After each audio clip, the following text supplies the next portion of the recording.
If you have the DJI Osmo 360, now it's easy to protect these lenses on there because they give you a lot of means to do that, but not a lot of means to protect that screen. That's where this tempered glass from Start RC will come into play. It gives you everything you need, including some dust absorbers, so you can put these dust absorbers on there first to make sure you get any dust on there.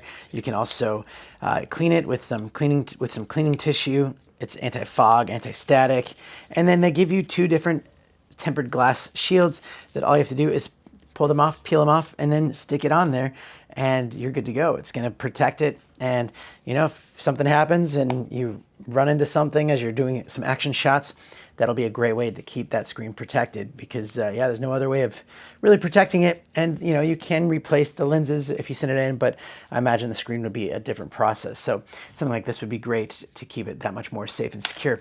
So Start RC makes some great stuff, so I can highly recommend it, and thanks for watching.